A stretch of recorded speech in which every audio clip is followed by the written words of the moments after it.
The 6 benefits of drinking coffee. Coffee. So I'm a huge fan of coffee. It's actually one of the most popular beverages in the world. Mm-hmm. It makes you feel good. It's rich in caffeine. Why do people love it so much? Well, I think aside from the taste, I think it has a lot to do with the fact that it's actually generally a good for you beverage. And there's this innate intelligence in the body that kind of acknowledges that, whether we're cognizant of it or not. So the first benefit I would say is that fiber is actually a significant source of soluble fiber. You get about 1 gram of this powerful form of fiber per cup, which is really good for helping to feed the bacteria that live in the large intestine. Soluble fiber, of course, is the kind of fiber that gets fermented. Coffee has fiber. Yeah. Okay. Yeah. When you brew coffee, I mean, coffee is a bean, right? From the coffee fruit. And it's a plant, essentially. Yeah. And so you're getting some of this gel-forming fiber when you brew coffee. Not a huge amount of it, but 1 gram is fairly significant. Interesting. Yeah. So it's good for gut health. The second benefit, sort of related, is that coffee is rich in compounds called polyphenols, which are essentially plant defense chemicals, which also have a prebiotic effect. So polyphenols are loved by gut bacteria, which churn them out, create powerful metabolites that we then absorb. And coffee is actually America's #1 source of dietary polyphenols. Really? Yeah, so coffee is rich. Rich. In these compounds. Okay. Yeah. So both of those are gut related. Both of those are gut related. Love it. Okay. Now, those 2 benefits might explain benefit 3, and that is that coffee is observationally associated with better health, better cardiovascular health, better neurologic health. People who drink more coffee seem to be protected against Alzheimer's disease, Parkinson's disease, cardiovascular disease, I mentioned, multiple sclerosis. So regular coffee drinkers seem to have a sort of dose response effect. The more coffee they drink, the higher the degree of protection seems to be. And just to caveat that, coffee is there's a lot of caffeine in it. Not everybody is going to tolerate caffeine in the same way. Mm-hmm. Of course, caffeine can also negatively affect your sleep. So you want to be careful. This isn't sort of a blanket recommendation to go out and start drinking six cups of coffee a day. You know what I'm saying? Because I would. Because you would. Because I would. Okay. So gut, other observational benefits, cardiovascular, neuro. What else does coffee help with? The fact that coffee supports cardiovascular health, that's a really interesting one. And one study that was published recently elucidated a mechanism by which this might be the case. So it was actually discovered that coffee... Let me back up. There's a new family of cholesterol-lowering drugs on the market called PCSK9 inhibitors. And how these work is by inhibiting this protein called PCSK9, it causes an upregulation of LDL receptors on the surface of the liver. LDL receptors are crucial to the recycling of lipoproteins in the blood, namely ApoB containing lipoproteins like LDL. ApoB is implicated. These lipoproteins are implicated as playing a role in the etiology of atherosclerosis. And it's thought that by increasing availability of this LDL receptor, it makes our bodies more efficient at recycling cholesterol. Well, it was recently shown that caffeine is a natural PCSK9 inhibitor. So what that means is that coffee and the caffeine that it contains specifically can help your body and your liver become a more effective LDL recycler, which is great. Again, coffee in a way functions, just to put it another way, functions like this new family of LDL lowering drugs on the market. Yeah. So this might explain that observation, or at least partially explain why people who regularly drink coffee seem to have a degree of protection against cardiovascular disease. Interesting. In there, you mentioned the caffeine. So it's the aspect of caffeine within the coffee that's kind of playing a role. So like decaf wouldn't work in this sense. Decaf would not work in this sense, right? Okay. But it also means that other caffeine-containing beverages would work. It's like a green tea. Yes, green tea.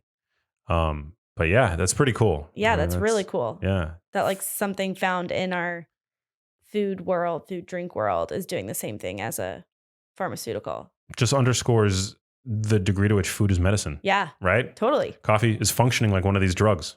Yeah. With none of the potential negative side effects. Yeah. That these drugs also come with, right? Yes. Interesting. So, and not the price tag. No, exactly. We're not going to take on Big Pharma today, but another coffee.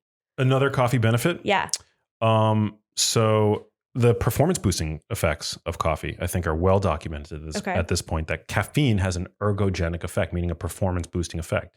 Boosts mental acuity, particularly for people who are not, who haven't developed a dependency on caffeine. But if you are not dependent on coffee and you ingest a little bit of caffeine, it's going to have a performance boosting effect.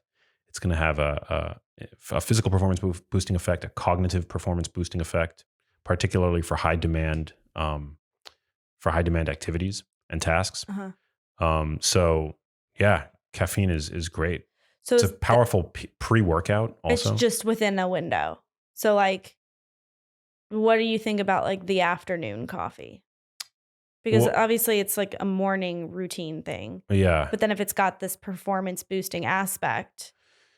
Caffeine kind of functions in the brain like bright light does. It can phase shift your circadian rhythm. So for that reason, you really want to kind of keep it limited to the morning hours. And you don't necessarily want to drink it as soon as you wake up either. So there's I think there's an optimal window with which to consume caffeine. And that is sort of like the late morning to very early afternoon. Okay. That would be the ideal window in my view. People vary in their tolerance to caffeine, obviously, but also genetically in terms of their ability to break down caffeine. Some people are slow metabolizers of caffeine. Some people are fast metabolizers of caffeine. But essentially, drinking caffeine too late in the day can disturb your sleep. It can affect your sleep quality, sleep latency, which is the amount of time that it takes to get to bed. So you really want to make sure that 2 p.m. is like the latest that you're consuming any caffeine. Everybody's going to be different, obviously, but 2 p.m. should generally be the latest. And you don't want to consume it immediately after waking up either, because that's when your cortisol levels are the highest that they're going to be all day. And coffee can raise levels of cortisol as well, especially for people who are on low carbohydrate diets, who regularly practice intermittent fasting. So one good coffee hack is just to consume your coffee, if you're drinking it while fasted, with a fat source. I've been using heavy cream. I'm a huge fan of putting heavy cream in my coffee, just to sort of blunt and slow the infusion of caffeine. Okay. Because when you have an empty stomach, I mean, that's like just 100 to 200 milligrams of caffeine mainline straight into the blood. Yeah, that's how I like it. That's how you like it. We're learning a lot about you. Yeah, but wait, question about cortisol in the morning and coffee. Increased cortisol's at its highest in the morning, and then you drink coffee on top of that without a fat source. What is that high cortisol going to do to you? It's a little bit of a tangent, but I'm just curious. Yeah. Well, cortisol is a stress hormone. It's also the body's chief catabolic hormone. So it's like breaking things down. Okay. I mean, it's important for fat burning. But it also, unless you've had some protein, it can also start tearing down your muscles. Oh. So that's no bueno. Nope. Okay. Yeah. That's a good tip. Yeah. Okay. Other coffee benefits. I think we're on 6. I was going to say 5. I think 5. Well, coffee has been shown to activate gene pathways that are thought to be super beneficial and related to longevity. Coffee can help stimulate autophagy via this mechanism, can help encourage the production of ketones, which we know have a positive signaling effect in the brain. Coffee can stimulate the NRF2 gene pathway, which is associated with detoxification. So all in all, it's a very beneficial beverage. Love it. And then the 6th benefit of coffee is that there's this weird line of research showing that coffee can help prevent malignant melanoma. People who regularly drink coffee seem to have a 20% risk reduction for the development of malignant melanoma. So it can help potentially prevent sunburns. I'm not saying drink coffee and then go out and be reckless in the sun. Right. It's not what I'm saying. That's interesting. Yeah.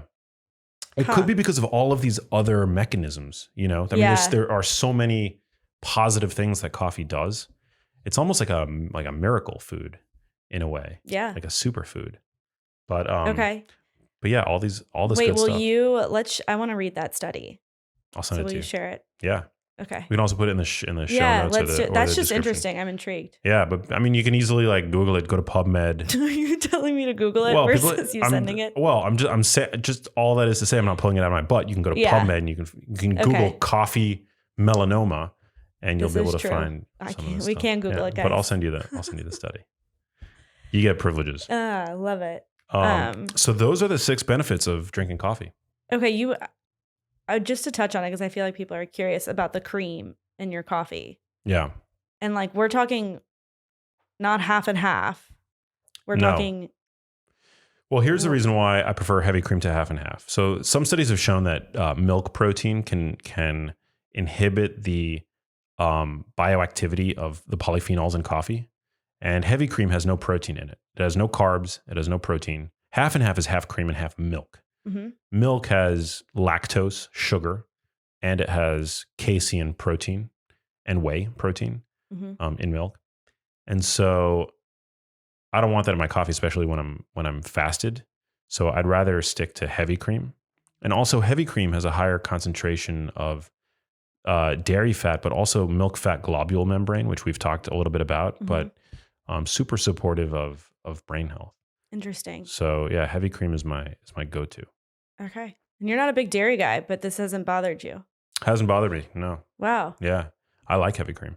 It's awesome. It tastes like, it's like whipped cream without the sugar, basically. This is true. Yeah. Yeah.